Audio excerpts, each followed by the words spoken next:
seulement les médecins, Madame la Présidente. En question principale, je reconnais maintenant la députée de Terrebonne.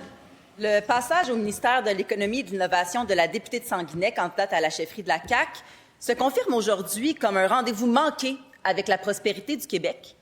Le constat d'une étude de HEC Montréal est dévastateur. La politique d'innovation à 2,4 milliards de dollars, pilotée par l'ancienne ministre de l'Économie, est un échec annoncé. Les chercheurs sont catégoriques. Cette réforme-là va alourdir la facture fiscale sans corriger les faiblesses structurelles du Québec. Alors, encore une fois, on mise tout sur les grandes entreprises, alors que l'efficacité de l'aide fiscale diminue, elle, à mesure que la taille des entreprises augmente. C'est ça, le saut de la CAQ. On signe des chèques en blanc aux grandes entreprises sans aucun résultat en retour.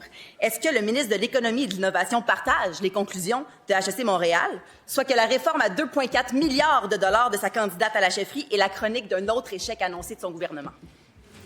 La réponse du ministre des Finances. Oui, Madame la Présidente. Bien, au niveau de la fiscalité, c'est certain que le ministère des Finances travaille avec le ministère de l'Économie et j'ai lu l'étude des HEC qui, malheureusement, utilisait des données jusqu'à 2019, mais bon.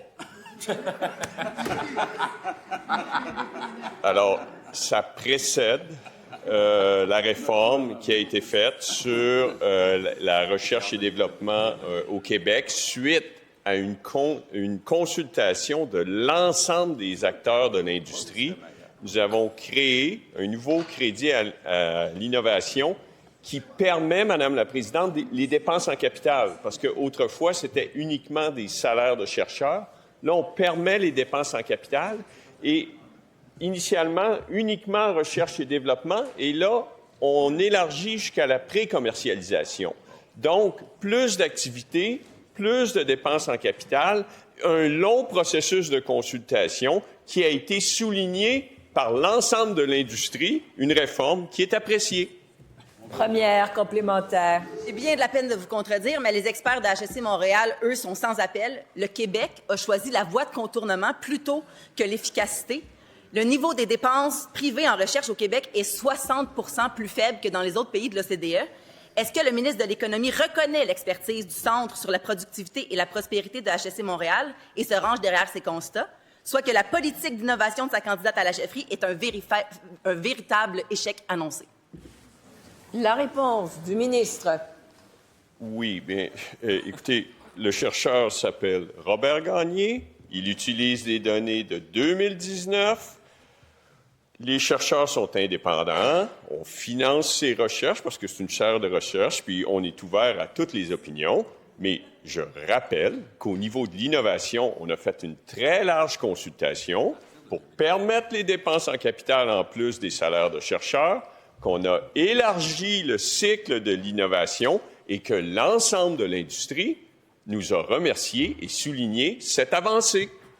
Deuxième complémentaire. Continuons donc dans la catégorie des désastres annoncés. C'est pas ça qui manque du côté de la CAQ. La députée de Sanguinet a tout fait pour mettre en place le projet controversé de Test Canada à l'encontre de l'acceptabilité sociale des citoyens et de certains élus. Est-ce que le nouveau ministre de l'Économie considère lui aussi que c'est un projet magique, comme sa prédécesseur? La réponse du ministre de l'Économie, de l'Innovation et de l'Énergie.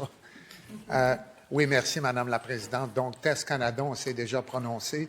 C'est un projet qui est purement privé, qui est entre les mains de cette entreprise-là, qui a l'intention d'investir jusqu'à 4 milliards de dollars dans la filière énergétique, dans des secteurs où la décarbonation est beaucoup plus complexe.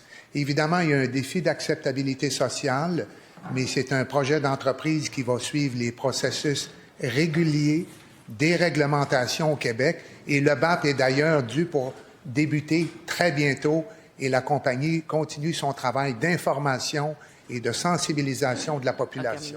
Merci, Madame la Présidente.